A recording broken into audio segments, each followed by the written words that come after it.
Hello students, in this video I am going to start with your fourth chapter, which is the economic laws. So in this chapter basically we are going to learn about the intellectual property rights, types of intellectual property, especially the patent rights, how to obtain the patent and how to revoke the patents and how to restore the patents. All these things we are going to learn. So let us start with this chapter. First, let us know what is the meaning of intellectual property right. Intellectual property right is that which includes the intangible creation of a human intellect, which means by using his creative skill, suppose the person have been invented any of the new thing. For that, the person is having the right to get and the patents, or that person is having to get the intellectual property right for the certain period of a time. ಅಂದರೆ ಒಂದ್ಸತಿ ಯಾವಾಗಲಾದರೂ ಯಾವುದಾದ್ರೂ ಪರ್ಸನ್ನು ತನ್ನ creative ಸ್ಕಿಲ್ಲಿಂದ ಯಾವುದಾದ್ರೂ ಒಂದು ಹೊಸ ವಿಷಯನ ಅಥವಾ ಹೊಸದಾಗಿರುವಂಥ ವಸ್ತುನ ಏನಾದರೂ ಕಂಡು ಹಿಡಿದಾಗ ಅದಕ್ಕೆ ಅಷ್ಟು ಪೀರಿಯಡ್ವರೆಗೂ, ಫಾರ್ ಎಕ್ಸಾಂಪಲ್ ಒಂದು 20 ವರ್ಷದವರೆಗೂ ಅವನಿಗೆ ಪೇಟೆಂಟ್ ರೈಟ್ಸ್ ಅಂತ ಕೊಡ್ತಾರೆ ಅಥವಾ ಇಂಟೆಲೆಕ್ಚುವಲ್ ಪ್ರಾಪರ್ಟಿ ರೈಟ್ಸ್ ಅಂತ ಕೊಡ್ತಾರೆ. ಅಂದರೆ 20 ವರ್ಷದವರೆಗೂ ಆ ಪ್ರಾಡಕ್ಟ್ನ ಪ್ರೊಡ್ಯೂಸ್ ಮಾಡೋದಕ್ಕೆ, ಯೂಸ್ ಮಾಡೋದಕ್ಕೆ ಅಥವಾ ಮತ್ತಿನ್ಯಾವುದೇ ಪರ್ಪಸ್ಗೆ ಬೇರೆಯವರು ಬಳಸಬಾರ್ದು ಅನ್ನೋದಕ್ಕೋಸ್ಕರ ಆ ರೈಟ್ನ ಕೊಡ್ತಾರೆ. ಅದಕ್ಕೆ ನಾವು ಏನಂತ ಹೇಳ್ತೀವಿ? ಇಂಟೆಲೆಕ್ಚುವಲ್ ಪ್ರಾಪರ್ಟಿ ರೈಟ್ಸ್ ಅಂತ ಹೇಳ್ತೀವಿ. Intellectual property rights, in that we are going to see the several types. In that first one comes the copyrights.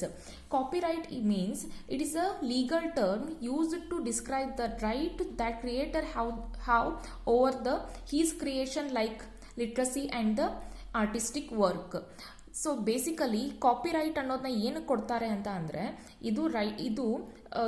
ಇದನ್ನು ಯಾವುದಾದ್ರೂ ಬುಕ್ನ ಬರೆದಾಗ ಆ ಬುಕ್ನ ಬರೆದಿದ್ದಾನೆ, ಆ ಪರ್ಸನ್ ಮಾತ್ರ ಪಬ್ಲಿಷ್ ಮಾಡಬೇಕು ಅನ್ನೋ ರೈಟ್ ಆಗಿರ್ಬೋದು, ಅಥವಾ ಆರ್ಟಿಸ್ಟಿಕ್ ವರ್ಕ್ ಏನಾದರೂ ಮಾಡಿದರೆ ಆ ಕೆಲಸಗಳ ಮೇಲೆ ಕಾಪಿರೈಟ್ನ ಕೊಡಬೇಕಾಗುತ್ತೆ. And next one comes the patent rights. Next one comes the patents. It is and the exclusive right granted for the invention. So here the innovator is going to decide how or whether the invention can be used by the others or not. So the patent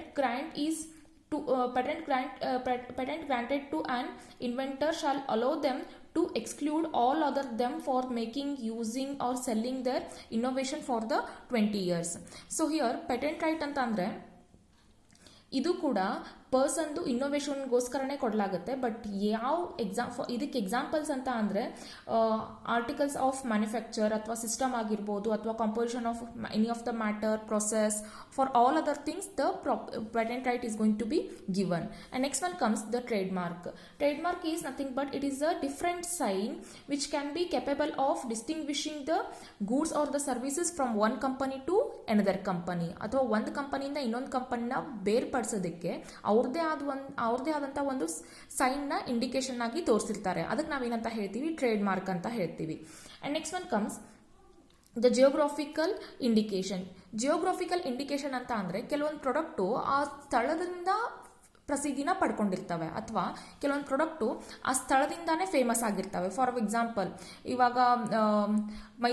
ಇವಾಗ ಮೈಸೂರಲ್ಲಿ Mysuru silk ಅಂತ ಹೇಳ್ತೀವಿ. So that product is famous just because of that particular place. So in that product we are going to see the origin place as well as the features of that product, what they are producing in a Mysore. And next one comes industrial design. And when we are going to talk about the industrial design, we are going to see the two major things, which is the dimensional features, which are nothing but the shape or the article of the product. Or second thing is dimensional features, which is nothing but patterns, lines or any of the colors and all we are going to see in the industrial design. So here the products are differ from one company to another company, which are not similar. For that we can call as what? The industrial designs. And next one comes cyberspace IP. So here when we are cyberspace IP is an the electronic medium which is used to form a global computer network to facilitate online communication. It's a large computer network which is made up of the worldwide computer network that employ TCP or IP protocol. ಇದನ್ನ cyber space IP ನ ಏನಕ್ಕೆ use ಮಾಡ್ತೀವಿ ಅಂತ ಅಂದರೆ, global computer ನೆಟ್ವರ್ಕಲ್ಲಿ ಇನ್ಫಾರ್ಮೇಷನ್ನ ಒಂದು ಕಡೆಯಿಂದ ಇನ್ನೊಂದು ಕಡೆಗೆ ಟ್ರಾನ್ಸ್ಫರ್ ಮಾಡೋದಕ್ಕೋಸ್ಕರ ಯೂಸ್ ಮಾಡ್ತೀವಿ. ಸೊ ಅದಕ್ಕೋಸ್ಕರ ನಾವು 2 ಐಟಮ್ಸ್ನ ಅಲ್ಲಿ ಯೂಸ್ ಮಾಡ್ತೀವಿ, which is nothing but TCP, which means the transmission control protocol and IP ಅಂತ ಅಂದರೆ ಇಂಟರ್ನೆಟ್ ಪ್ರೋಟೋಕಾಲ್. ಈ ಎರಡೂ ಏನಾಗುತ್ತೆ ಅಂತ ಅಂದರೆ ಒಂದು ಸಿಸ್ಟಮಿಂದ ಇನ್ನೊಂದು ಸಿಸ್ಟಮ್ಗೆ ಡಿಫರ್ ಆಗಿರುತ್ತೆ. ಸೊ ಯಾರು ಯಾವ ಇನ್ಫಾರ್ಮೇಷನ್ನ ಕಳಿಸಿದ್ದಾರೆ ಅನ್ನೋದಕ್ಕೆ ಫೈಂಡ್ ಔಟ್ ಮಾಡೋದಕ್ಕೆ ಇದನ್ನು ಉಪಯೋಗಿಸ್ತಾರೆ. So these are the information about the types of the intellectual property rights. And next, let us go to the important definition of this act. So when we are going to deal with the intellectual properties, in that case we should know about the some terminologies. In that, the first one comes the assignee. Assignee means the legal representative of a deceased inventor, which means ಯಾವುದೋ ಒಬ್ಬ ಪರ್ಸನ್ನು ಒಂದು ಇನ್ವೆನ್ಷನ್ನ ಮಾಡಿರ್ತಾನೆ, ಅವನಿಗೆ ಕೆಲವೊಂದಷ್ಟು ದಿನ ಆ invention ಮೇಲೆ ರೈಟ್ನ ತೊಗೊಂಡಿರ್ತಾನೆ, ಅಥವಾ ಪೇಟೆಂಟ್ ರೈಟು, ಟ್ರೇಡ್ ಮಾರ್ಕು, ಅಥವಾ ಯಾವುದೋ ಒಂದು ರೈಟ್ನ ತೊಗೊಂಡಿರ್ತಾನೆ, ಇಂಟೆಲೆಕ್ಚುಯಲ್ ಪ್ರಾಪರ್ಟಿ ರೈಟ್ನ ತೊಗೊಂಡಿರ್ತಾನೆ. ಇನ್ ಕೇಸ್ ಆ ಪರ್ಸನ್ ತೀರ್ಕೊಂಡ್ಮೇಲೆ ಆ ರೈಟ್ ಯಾರಿಗೆ ಹೋಗುತ್ತೋ ಅವ್ನು ನಾವೇನಂತ ಹೇಳ್ತೀವಿ, ಅಸೈನಿ ಅಂತ ಹೇಳ್ತೀವಿ. ಅಂದರೆ ನಾಮಿನಿ ಅಂತ ನೀವು ಅಂಡರ್ಸ್ಟ್ಯಾಂಡ್ ಮಾಡ್ಕೋಬಹುದು. And next one comes the legal representative. Legal representative means a person who in law represents the estate of a deceased person, ಅಥವಾ ಒಂದು ರಿಪ್ರೆಸೆಂಟೇಟಿವ್ ಲಾ ಅಲ್ಲಿ ಅಥವಾ ಕೋರ್ಟ್ ಅಲ್ಲಿ ಯಾವ ಪರ್ಸನ್ನು ಆ ಇನ್ವೆನ್ಷನ್ನ ರಿಪ್ರೆಸೆಂಟೇಟ್ ಮಾಡ್ತಾನೋ ಆಫ್ಟರ್ ಇನ್ವೆಂಟರ್ಸ್ ಡೆತ್, ಅವ್ನು ನಾವೇನಂತ ಹೇಳ್ತೀವಿ, ಲೀಗಲ್ ರಿಪ್ರೆಸೆಂಟೇಟಿವ್ ಅಂತ ಹೇಳ್ತೀವಿ. And next one comes the government undertaking. So government undertaking can be understood by the several types. In that, first one comes by the department of the government. Suppose any of the industrial undertaking is carried on by any of the department of the government, or by the corporation which is related to the state or the central government, or by the government company itself, or by an institution which is wholly or completely or partly financed by the state or the central government. ಇದು ಎಲ್ಲದಕ್ಕೂ ಏನಾದರೂ ಈ ಥರ ಯಾವುದೇ ಒಂದು government part ಏನಾದರೂ ಯಾವುದಾದ್ರೂ ಕಂಪನಿದು ಇಂಡಸ್ಟ್ರಿಯಲ್ ಅಂಡರ್ಟೇಕಿಂಗ್ ಮಾಡಿದ್ರೆ ಅದಕ್ಕೆ ನಾವೇನಂತ ಹೇಳ್ತೀವಿ, ಗೌರ್ಮೆಂಟ್ ಅಂಡರ್ಟೇಕಿಂಗ್ ಅಂತ ಹೇಳ್ತೀವಿ. Next one comes the person. Person is nothing but he includes the government. It may be the higher authority or any of the person who is belongs to the government, or the any of the officers of the particular central or the state government. And next one comes invention. Invention means it's a new product. And next one comes patentee. Patentee means who gets the right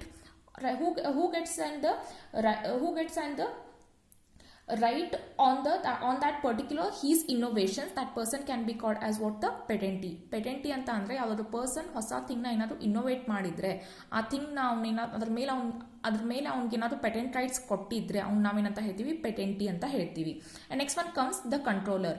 the person who issues that patents, that person can be called as what, the controller general of patents. So in short we can call it is as a controller. And next one comes inventive step ಅಂತ ಅಂದರೆ ಫ್ಯೂಚರಲ್ಲಿ ಅದರ ಬಗ್ಗೆ ಏನು invention ಆಗಿದೆ ಅಥವಾ futurely ಅದು ಹೆಂಗೆ growth ಆಗಿದೆ ಅನ್ನೋದಕ್ಕೆ ಇನ್ವೆಂಟಿವ್ ಸ್ಟೆಪ್ ಅಂತ ಹೇಳ್ತೀವಿ. ಫಾರ್ ಎಕ್ಸಾಂಪಲ್, ಇವಾಗ ಮೊಬೈಲ್ ಫೋನ್ ಬೇಸಿಕ್ ಫೋನ್ನ ಕಂಡು ಹಿಡಿದವನು ಬೇರೆ ಆಗಿರ್ತಾನೆ, ಬಟ್ ಅದರಲ್ಲಿ ಅಡ್ವಾನ್ಸ್ಡ್ ಟೆಕ್ನಾಲಜಿ ಹೆಂಗೆ ಚೇಂಜ್ ಆಗ್ತಾ ಇದೆಯೋ ಅದಕ್ಕೆ ನಾವೇನಂತ ಹೇಳ್ತೀವಿ, ಇನ್ವೆಂಟಿವ್ ಸ್ಟೆಪ್ ಅಂತ ಹೇಳ್ತೀವಿ. So this is all about the important definitions of that particular act. And next, let us see the invention which are not patentable. So ಅಂತ ಅಂದರೆ ಕೆಲವೊಂದು ಇನ್ವೆನ್ಷನ್ಗೆ ಪೇಟೆಂಟ್ ರೈಟ್ಸ್ನ ಕೊಡಕ್ಕೆ ಆಗಲ್ಲ.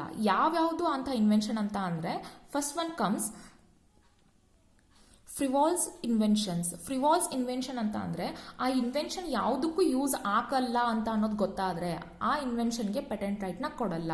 ಫ್ರಿವಾಲ್ಸ್ ಅಂತ ಅಂದರೆ ಉಪಯೋಗ ಇಲ್ಲದ್ದು ಅಂತ ಅರ್ಥ. ಇನ್ ಕೇಸ್ ಆ ಇನ್ವೆನ್ಷನ್ ಯಾವುದಕ್ಕೂ ಯೂಸ್ ಆಗಲ್ಲ ಅಂತ ಗೊತ್ತಾದರೆ, ಅಸ್ಯೂಮ್ ಆದರೆ, ಅದಕ್ಕೆ ಪೇಟೆಂಟ್ ರೈಟ್ನ ಕೊಡೋಕ್ಕಾಗಲ್ಲ. Next one comes discovery of specific principle and living and non living things occurring things in the nature.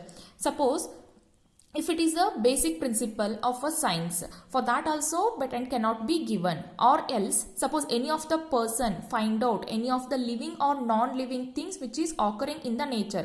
For example, ಯಾವುದಾದ್ರೂ ಒಬ್ಬ ಮನುಷ್ಯ ಅಥವಾ ಯಾವುದಾದ್ರೂ ಒಬ್ಬ ಪರ್ಸನ್ನು ಪ್ರಪಂಚದಲ್ಲಿ ವಿಚಿತ್ರವಾಗಿರುವಂಥ ಯಾವುದಾದ್ರು ಪ್ರಾಣಿನ ನೋಡಿದ್ರೆ ಅದಕ್ಕೆ ಅದನ್ನ ಅವ್ನು ಕಂಡು ಹಿಡಿದ ಅಂತ ಹೇಳೋಕ್ಕಾಗಲ್ಲ. It is already exist, but the just thing is he has been seen first. ಅಥವಾ ಯಾವುದಾದ್ರೂ ಡಿಫ್ರೆಂಟ್ ಆಗಿರೋಂಥ ಯಾವುದಾದ್ರೂ ಶಾಸನಗಳನ್ನ ಅಥವಾ ಮತ್ತಿನ್ನೊಂದು ಯಾವುದೋ ಆ ಥರದ ಥಿಂಗ್ಸ್ನ ಯಾವುದಾದ್ರು ಪರ್ಸನ್ ಫೈಂಡ್ ಔಟ್ ಮಾಡಿದ್ರೆ ಅದಕ್ಕೂ ಕೂಡ ಪೇಟೆಂಟ್ ರೈಟ್ಸ್ನ ಕೊಡೋಕ್ಕೆ ಆಗಲ್ಲ.